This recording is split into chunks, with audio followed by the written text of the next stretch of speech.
Bienvenue dans cette vidéo où nous allons explorer le montage d'un système de contrôle de température avec le microcontrôleur PIC16F877A. Voici les éléments principaux et leurs connexions. Oscillateur à quartz, le quartz et les condensateurs C1 et C2, 33 picofarads chacun, sont connectés aux broches 13 et 14 du pic pour la configuration de l'oscillateur. Cela fournit l'horloge nécessaire au fonctionnement du microcontrôleur.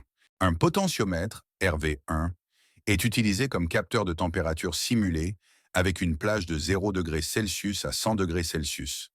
Le potentiomètre est connecté à l'entrée analogique RA0/AN0 du microcontrôleur, permettant au pic de lire la valeur de température en entrée.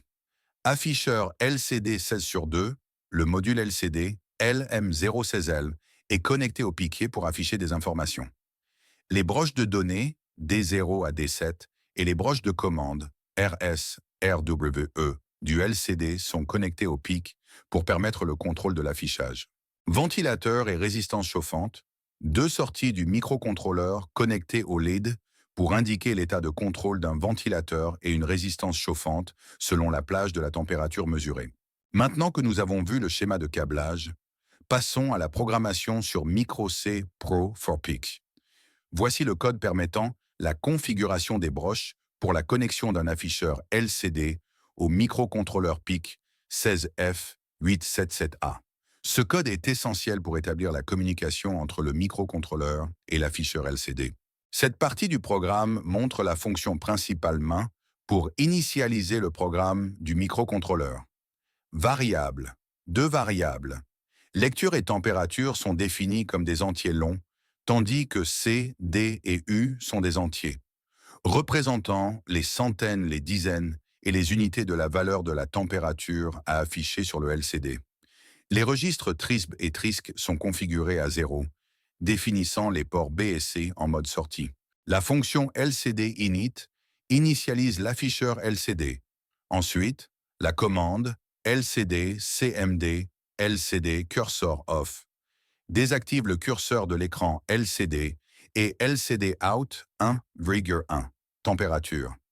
Affiche le texte température sur la première ligne du LCD en position 1. La fonction ADC read 0 lit l'entrée analogique et stocke la valeur dans la variable lecture. La température est ensuite calculée en ajustant la valeur ADC en supposant une résolution ADC de 10 bits de 0 à 1023. Les centaines, C, dizaines, D et unités U de la température sont extraites et affichées sur l'écran LCD en utilisant LCD Share Air. Si la température est supérieure à 70, ventilateur est mis en marche et température élevée est affichée.